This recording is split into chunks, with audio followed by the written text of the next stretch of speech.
आजच्या कार्यक्रमाला उपस्थित असणारे शिवसेनेचे जिल्हा अध्यक्ष रणजितदादा पाटील साहेब, तालुका अध्यक्ष मेघराजदादा पाटील साहेब, राष्ट्रवादी काँग्रेस पक्षाचे अध्यक्ष संदीप पाटील, वेळ खूप झाल्यामुळे मंचकावरील सर्व नेते मंडळी, समोर असणारे राजुरी आणि परिसरातील वडीलधारी मंडळी, तरुण कार्यकर्ते, शेतकरी बांधव, सविस्तर असं मार्गदर्शन आपल्याला या ठिकाणी दादांनी केलेलं आहे, बाकीच्या लोकांनी देखील केलेलं आहे। सुरुवातीला मी रणजितदादा पाटील यांचं मनपूर्वक हार्दिक आभार मानतो की त्यांनी पक्षाचा आदेश मानून या ठिकाणी मला पाठिंबा दिला। इलेक्शन लागल्यानंतर पक्षाने मला एबी फॉर्म दिलेला होता। उद्धव ठाकरे गटानं दादांना एबी फॉर्म दिलेला होता। त्यावेळेस आपले कार्यकर्ते सर्व संभ्रमात होते की हे दोन्ही एबी फॉर्म राहिले तर जी बाहेरून आलेला उपरा माणूस आहे त्याला आपण या ठिकाणी टक्कर कशी देणार, ही चिंता राष्ट्रवादी काँग्रेस पक्षाच्या कार्यकर्त्याला देखील होती आणि शिवसेनेच्या कार्यकर्त्याला सुद्धा ही चिंता होती। म्हणून फॉर्म भरल्यावर सुद्धा आम्ही मधल्या 2-4 दिवसाच्या पिरियड मध्ये, दिवाळीचा काळ होता, आपल्या कार्यकर्त्याबरोबर शिवसेनेचे कार्यकर्ते, दादा, मी, राष्ट्रवादीचे कार्यकर्ते अशी बैठक घेतली आणि पक्ष ज्याला तिकीट देईल त्याच्या काम करण्याचा निर्णय आम्ही या ठिकाणी घेतला। पक्षाने निर्णय दिल्यानंतर दादांनी शेवटच्या 3 मिनिटांमध्ये त्यांचा फॉर्म विड्रॉल केला आणि पक्षनिष्ठा काय असते हे आपल्याला या ठिकाणी दाखवून दिलं। त्याच्यानंतर खासदार साहेबांनी आम्हाला उस्मानाबादला बोलवलं। या ठिकाणी भविष्यामध्ये शिवसेना असेल, राष्ट्रवादी काँग्रेस पक्ष कशा पद्धतीने काम करणार, जिल्हा परिषदेच्या निवडणुकी असतील, नगरपालिकेच्या निवडणुकीत असतील, कमिटी असेल, यांना शिवसैनिकांना योग्य न्याय देण्याची शब्द त्यांनी माझ्याकडून घेतला। आणि हे करत असताना दुसरीकडे खासदार साहेबांनी रणजितदादांना मुंबईला नेलं, ठाकरे साहेबांची भेट घालून दिली आणि त्यांच्या श्रेष्ठीने देखील त्यांचा येणाऱ्या काळामध्ये योग्य न्याय देण्याचा शब्द पक्षश्रेष्ठीने त्या ठिकाणी दिलेला आहे। काल अमित भैया देशमुख यांनी देखील भाषणामध्ये त्याचा उल्लेख केला। आज दुसरी महत्वाची गोष्ट म्हणजे वाशी तालुक्यामध्ये प्रशांत बाबा छेडे साहेब यांनी शिवसेना उद्धव ठाकरे गटामध्ये परवा प्रवेश केला आणि त्यामुळे ते महाविकास आघाडीचे घटक बनले। 2 दिवसापूर्वी आम्ही त्यांच्याकडे गेलो, विनंती केली, महाविकास आघाडीचे घटक बनल्यामुळे तुम्ही आम्हाला सहकार्य करा, आणि मोठ्या मनानं त्यांनी आम्हाला या ठिकाणी पाठिंबा दिला आणि वाशी तालुक्यामध्ये प्रत्येक गावामध्ये आमचे आणि त्यांचे कार्यक्रम गेल्या 2-3 दिवसापासून या ठिकाणी होत आहेत। तिसरी महत्वाची गोष्ट, भूमला विजयदादा थोरात साहेब होते, त्यांनी देखील आपल्याला या ठिकाणी पाठिंबा दिला। मधल्या काळामध्ये मनोजदादा जरांगे पाटील यांच्या चळवळीमध्ये सहभागी असलेल्या अनेक लोकांनी आपल्या मतदारसंघामध्ये फॉर्म भरला होता। जवळजवळ 20-21 फॉर्म होते, त्यातले सगळेचे सगळे फॉर्म निघाले। ज्यांचे फॉर्म निघाले त्याला प्रत्येकाला आपण त्या ठिकाणी विनंती केली। एक फॉर्म चुकून राहिला होता दिनेश मांगले यांचा, त्यांनी सुद्धा आपल्याला या ठिकाणी पाठिंबा दिला। परिस्थिती आणि वेळ कशी बदलत असते याचं उदाहरण तुम्हाला या ठिकाणी पाहायला मिळेल। माझे वडील कैलासवासी मारुद्र मोठे बाप्पा आणि ज्ञानेश्वर तात्याचं एकमेकाच्या विरोधात इलेक्शन झालं, माझं आणि तात्यांचं एकमेकांच्या विरोधात इलेक्शन झालं, परंतु इलेक्शन मध्ये आम्ही कधी खालच्या पातळीवर कुणाला टीका केली नाही. आणि इलेक्शन हार जीत काय होईल त्याच्यानंतर देखील एकमेकाला पाण्यात बघण्याचं काम या ठिकाणी केलं नाही. ही आपल्या मतदारसंघाची संस्कृती आहे.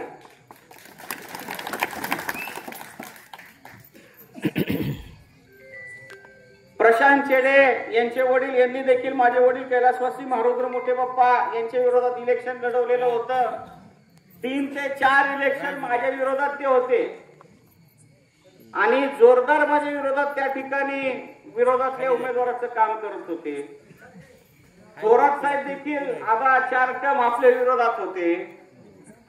परंतु ही सर्व मंडळी आज आपल्या बरोबर आहे. ह्याच्यावरनं आपल्या पक्षाची महाविकास आघाडीची शक्ती काय आहे हे आपल्याला या ठिकाणी पाहायला मिळेल.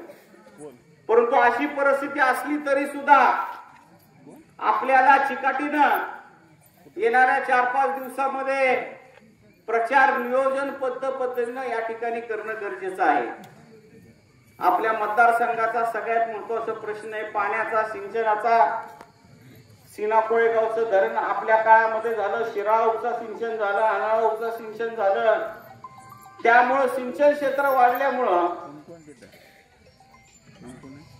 जवळजवळ 25 लाख टन ऊस आज आपल्या मतदारसंघामध्ये आहे. म्हणजे ऊसाचे नुसते 500 कोटी रुपये आज आपल्या मतदारसंघामध्ये शेतकरी स्वतःच्या कष्टानं या ठिकाणी उत्पन्न घेत आहे.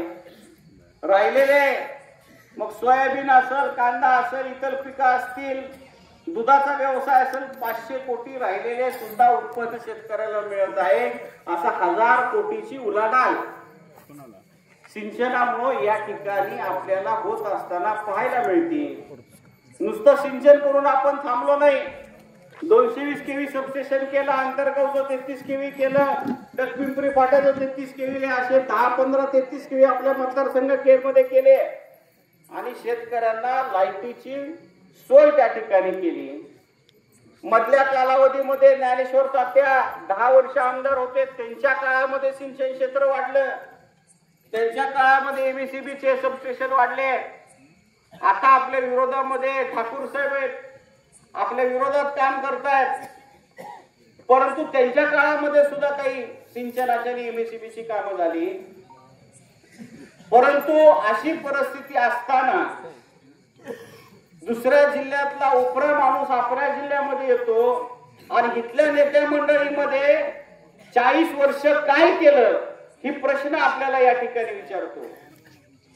आपल्या मतदारसंघातल्या भूमिपुत्रांनी, मग ती आमच्या माध्यमातून असेल, तात्याच्या माध्यमातून असेल, ठाकूर साहेबांच्या माध्यमातून असेल किंवा त्यांच्या अगोदरच्या आमदाराच्या माध्यमातून असेल, आपल्या मतदारसंघाचा विकास करण्याचा प्रयत्न केलेला आहे. आणि आपण जर विकास केला नसता, सिंचन केलं नसतं, ऊस उपलब्ध आपल्याकडे नसती, तर त्या सावंतांनी आपल्या इथं कारखाना टाकलाच नसता. त्यांनी साखर कारखाना जो टाकलेला आहे आपल्या मतदारसंघामध्ये, हीच आपण विकास केल्याची पावती आहे. सुरुवातीच्या काळाला कारखान्याच्या माध्यमातून आपल्या शेतकऱ्याला खूप मोठा त्रास झाला. तुम्हाला त्या ठिकाणी धमक्या देण्यात येत होते, असं केलं तर ऊस घेऊन जाणार नाही, तसं केलं तर ऊस घेऊन जाणार नाही.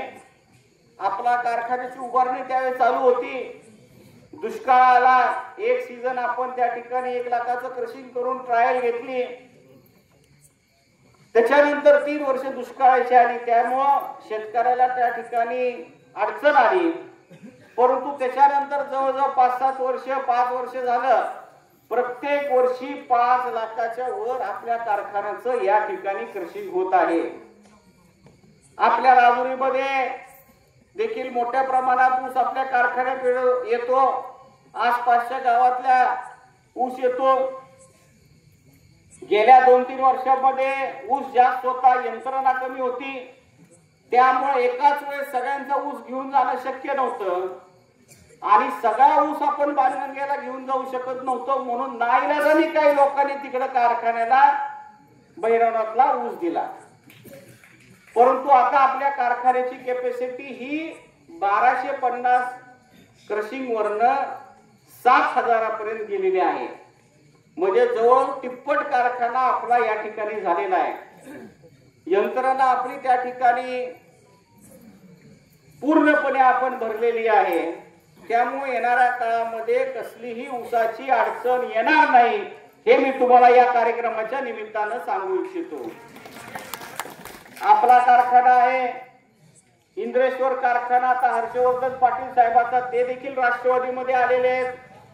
बार्शीचा इथला कारखाना सोनवणे साहेबाचा, ते खासदार आहेत बीडचे, तेही राष्ट्रवादीचे आहेत. आपल्या बीडला लोडाचा कारखाना आहे, ते देखील आपलं मदत करतायत. आपल्या मतदारसंघाच्या जवळ केज मध्ये तिथं अमित भैया देशमुखचा कारखाना आहे. आणि आपल्या मतदारसंघातून आपल्या इथं ऊस येऊन जवळजवळ 12-13 कारखान्याला दुसरीकडं ऊस या ठिकाणी आज सुद्धा जात आहे. त्यामुळे ऊसाच्या प्रश्नावर कुणाला घाबरण्याचं कारण नाही हे मी तुम्हाला या कार्यक्रमाच्या निमित्तानं सांगू इच्छितो. या निवडणुकीमध्ये गेल्या वेळेस माझा पराभव झाला, तो मी स्वीकारला. विरोधी पक्षाचं काम केलं, पीक विम्यासाठी आंदोलन केलं, सोयाबीनचा भाव वाढला पाहिजे म्हणून आंदोलन केलं, कांद्याला भाव वाढला पाहिजे म्हणून आंदोलन केलं, दुधाचा भाव वाढला पाहिजे म्हणून आंदोलन केलं, कर्जमाफीसाठी आंदोलन केलं. आमदार नसताना सुद्धा लोकांच्या सेवेमध्ये 5 वर्ष होतो, त्यांच्या सुखदुःखात होतो. प्रत्येक कार्यक्रमाला आपण त्या ठिकाणी हजर राहत होतो. आपल्या भागामध्ये दूध भरपूर आहे. आसपासच्या गावामध्ये दुधाचा देखील व्यवसाय खूप मोठ्या प्रमाणावर शेतकरी करत आहेत. त्या तानाजी सावंतनी गेल्या 5 वर्षापूर्वी एक आश्वासन दिलेलं होतं की मी या मतदारसंघामध्ये 1 लाख लिटरचा दूध प्रायव्हेट दूध संघ काढल. 5 वर्षामध्ये त्याचा कसलाही पत्ता लागलेला नाही. आणि आता 5 वर्षानंतर परत अजून काय म्हणताय की मी पुढच्या 5 वर्षामध्ये 5 लाख लिटरचा दूध संघ आपल्या मतदारसंघामध्ये काढतो. मला दुधाच्या धंदा करणाऱ्या शेतकऱ्यांना, व्यवसाय करणाऱ्या शेतकऱ्यांना सांगायचंय की आपलं दूध बाणेदादाकडे बी जातंय, आपलं दूध देसाईकडे बी जातंय, आपलं दूध कोल्हापूरला बी जातंय, आपलं दूध दुसऱ्या राज्यात बी जातंय. ऊसासारखं नाही दुधाचं. संघ काढून दुधाचा प्रश्न मिटणार नाही. प्रश्न दुधाचा कधी मिटणार आहे? जर तुमच्या दुधाला योग्य भाव मिळाला, जास्तीचा भाव मिळाला, तरच तुम्हाला त्या ठिकाणी फायदा होणार आहे. आणि म्हणून ह्या सावंतासारख्या थापा मारायच्या ऐवजी तुमचा प्रश्नाचं मूळ काय ह्याच्यावर येणाऱ्या काळामध्ये आपण काम करणार आहोत. जसं ऊसाला FRP लागली, FRPचा कायदा झाल्यामुळे ऊसाला चांगला भाव देणं कारखान्याला बंधनकारक राहिलं. एखाद्या कारखान्याने FRP प्रमाणे भाव नाही दिला तर त्या कारखान्यावर फौजदारी गुन्हा दाखल होऊ शकतो. म्हणून आज 1800 ते 2000 रुपयाचा भाव 2800 रुपयापर्यंत या ठिकाणी आलेला आहे. हे कशामुळे झालं? FRP कायद्यामुळे झालं. मग जसं ऊसाला हा कायदा लावला तसं दुधाला सुद्धा हा कायदा लावला पाहिजे. ह्याच्यासाठी येणाऱ्या काळामध्ये मी 100% प्रयत्न करणार आहे हे मी तुम्हाला या कार्यक्रमाच्या निमित्तानं सांगतो. काही लोकांनी संसदेमध्ये हा प्रश्न मांडला, परंतु दूध नाशवंत वस्तू आहे म्हणून त्याला आपण FRP लावू शकत नाही म्हणून उत्तर दिलं. आम्हाला सरकारला येणाऱ्या काळामध्ये विनंती करायची, त्यासाठी प्रयत्न करणार आहे. काय म्हणायचं ते म्हणा. कायदा करा, जसा ऊसाला FRP लागला तसा दुधाला बी लागला पाहिजे. म्हणजे आपला दुधाला भाव आला तर आपल्या मतदारसंघामध्ये 5 लाख लिटर दूध आहे. म्हणजे ऊसाचं पेमेंट जेवढं येते त्याच्यापेक्षा जास्त पेमेंट दुधाचं आपल्याला 5 वर्षामध्ये किंवा वर्षामध्ये लोकांकडे पैसे त्या दुधाच्या माध्यमातून येत आहेत. आणि अशा पद्धतीने शेतकऱ्याच्या संबंधित असणारे प्रश्न आम्ही हातात घेतले. पाण्याचा प्रश्न, MSCBचा प्रश्न, त्यांना मिळणारा भाव, दुधाचा भाव. आणि दुसरीकडे तुम्ही निवडून दिलेला आमदारांनी 5 वर्षामध्ये काय दिवे लावले? पहिले 3 वर्ष तर आपल्या मतदारसंघामध्ये आलाच नाही. पुण्याला जाऊन रुसून बसला. मंत्रीपद नाही मिळालं म्हणून मतदारसंघातल्या लोकांवर राग काढला. मला मंत्रीपद नाही, मी कसं फिरू? 3 वर्षानंतर कोरोना आला. कोरोनाच्या काळामध्ये मी मतदारसंघामध्ये माझ्या गावामध्ये पूर्ण वेळ लोकांची सेवा करत होतो. आणि आपण जे निवडून दिलेले आमदार आहे ते तिथं पुण्याला जाऊन मुक्कामाला राहिलेले होते. जास्त वसवत झाल्यावर त्यांनी एक कोरोना सेंटर बार्शीला काढलं, जिथं कुणीच उपचार घेतला नाही. कोरोनाच्या काळात तुम्ही मला सांगा, आपला एखादा माणूस आजारी पडल्यावर राजुरीहून तुम्ही परांड्यापर्यंत तरी भाड्याने गाडी तुम्हाला मिळत होती का? नातेवाईक तरी येत होता का आपल्याला सोडवायला दवाखान्यात? आणि ह्याने आपली सोय कुठं केली? बार्शीला. म्हणजे लोकांना फसवण्याचं काम कोरोना काळामध्ये केलं. मंत्रीपद मिळाल्यानंतर 2-4 महिन्यात कार्यक्रम घेतले. जनता दरबार ह्यांचा वर्षाला एकदा. मी आमदार नसताना असताना प्रत्येक रविवारी माझा जनता दरबार असतो, लोकांना आपण भेटतो. त्यांनी महिन्याला एखादा वर्षाला एखादा जनता दरबार त्यांनी घेतला. आतापर्यंत परांडा तालुक्यात 2 ते 4 दरबार तरी झाले. भूमला 2-3 झाले असतील आणि वाशीला 2-3 झाले असतील. हेच त्यांचा पूर्ण 5 वर्षाचा केलेलं काम. ही आपल्यातली त्यांच्यातली तुलना तुम्ही लक्षात घ्या. तुमचं कोणतं काम असेल तर मला तुम्ही कधी भेटू शकता. परांडाला भेटू शकता, भूमलाही भेटू शकता, गिरोलीला येऊ शकता. कोणत्या मध्यस्थीची गरज नाही. परंतु तानाजी सावंत यांच्याकडून काम करून घेणं तर लांबच राहिलं. त्याची भेटच घेऊन दाखवा, तुम्हाला बक्षीसच देतो. इथल्या पैकी असणाऱ्या गावामध्ये एक तरी माणूस जाऊन त्याला भेटलाय का कधी? तुम्ही मतदारसंघातला 2 मिनिटं शांतपणे त्याच्या समोर बसून बसणारा एक माणूस दाखवा मला मतदारसंघामध्ये. एक फक्त 10-12 पुढारी आहेत 3 तालुक्यामध्ये. हळू जाऊन पुण्याला भेटते, कानात काय सांगते तेवढ्या पुरता त्यांचा संपर्क. एकही माणूस त्यांच्याकडे 2 मिनिटं सुद्धा शांत बसून बोललेला 1 मिनिट माणूस मला दाखवा. माणूस त्याला भेटूच शकत नाही. गाव माहिती नाही त्याला. मधल्या काळामध्ये इलेक्शन लागल्यावर आपण संवाद दौरा चालू केला. जवळजवळ 5 महिने आपण मतदारसंघातली गावं केली. आपलं बघून त्यांचे कार्यकर्ते म्हणाले आपल्याला बी संवाद दौरा घ्यावा लागतोय. 2-3 दिवसच संवाद दौरा झाला. लोकांचा गावागावामध्ये विरोध झाला. 3ऱ्या दिवशी त्यांना संवाद दौरा बंद करायला लागला. एका गावामध्ये एका शेतकऱ्यांनी त्यांना प्रश्न विचारला. त्यावेळेस त्यांनी त्या शेतकऱ्याची अवकात काढली. आता इलेक्शन मध्ये सुद्धा हे शेतकरी तानाजी सावंत यांची अवकात काढल्याशिवाय राहणार नाही याची खात्री मला या ठिकाणी आहे. आणि म्हणून आपल्या काम करण्याची पद्धत, त्यांच्या काम करण्याची पद्धत. आपल्या महिला भगिनींना गेल्या वर्षी 1000 रुपये दिले. 5 वर्षामध्ये 1000 रुपये म्हणजे दिवसाला 50 पैसे येतात फक्त. परंतु महिला भगिनींनी ह्या पैशासाठी त्यांना मतदान केलं नव्हतं, तर त्यांच्या बचत गटाला मिळणाऱ्या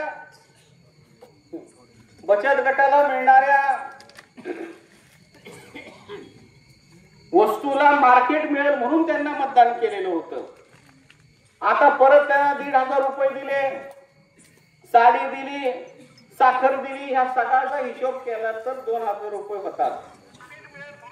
5 वर्षाला 2,000 म्हणजे दिवसाला 1 रुपया येतो. कॅल्क्युलेशन करून बघा, 1 रुपया येतो. तुम्हाला तानाजी सावंत साडी देईल, साखर देईल, बचत गटाला पैसे देईल, मुरुम टाकून देईल. परंतु तानाजी सावंत तुम्हाला पाणी देऊ शकत नाही. पाणी उजनीचं फक्त राहुल मोठेच आणि महाविकास आघाडी आणू शकते. त्यामुळं वेळ कमी आहे, जास्त लांबलचक मी बोलणार नाही. फक्त एक मुद्दा घेतो. तुम्ही ऐकला असेल की परवा बॉर्डरवर जाऊन तानाजी सावंतनी उजनी धरणातून आपल्या मतदारसंघामध्ये पाणी आणलं. त्याच्या जलपूजनाचा कार्यक्रम म्हणून लोकांना तिथं नेलं. लोकांना नेलं ती बरं झालं. लोकांनाही कळालं की उजनी धरणातलं पाणी आपल्या मतदारसंघामध्ये 5 वर्षामध्ये हे तानाजी सावंत आणू शकले नाही. त्यांचे कार्यकर्ते सुद्धा बोलायला लागले. ह्याच्यापेक्षा दुसरी महत्वाची गोष्ट आहे की तानाजी सावंत आपला कार्यक्रम झाल्यावर त्यांच्या माड्यामध्ये गेले, सोलापूर जिल्ह्यामध्ये गेले आणि तिथल्या शेतकऱ्याला ती काय बोलले एवढंच मी तुम्हाला एक भाषण ऐकवतो आणि माझे 2 शब्द संपवतो. ते भाषण ऐका, 1-2 मिनिटाचं, 1च मिनिटाचं आहे. 2 वाजताचा आपला मेडगावचा कार्यक्रम होता. मी त्याला असं म्हणेन की घेणाऱ्यापेक्षा देणारा, ज्याला दानत म्हणून अशी प्रचंड प्रमाणात मोठी दानत ह्या माझ्या सोलापूर जिल्ह्यातील शेतकऱ्यांची सर्वांची आहे. कारण कुणाला असं वाटत असेल कदाचित की उजनीचं पाणी आज कोळवा आणि त्या ठिकाणी मेडगाव मार्गे निघालं, आमच्या हक्काचं पाणी चाललं, मग ह्या ठिकाणचं उचलून आम्हाला जाणार, मग आमचं काय होणार. अशा पद्धतीचं 1 लिटर सुद्धा आपल्या हक्काचं पाणी उजनी म्हणून कोळगावमध्ये जाणार नाही याचा हमी आणि याचं वचन मी तुम्हाला देतो. अशा पद्धतीचं 1 लिटर सुद्धा आपल्या हक्काचं पाणी उजनी म्हणून कोळगावमध्ये जाणार नाही याचा हमी आणि याचं वचन मी तुम्हाला देतो.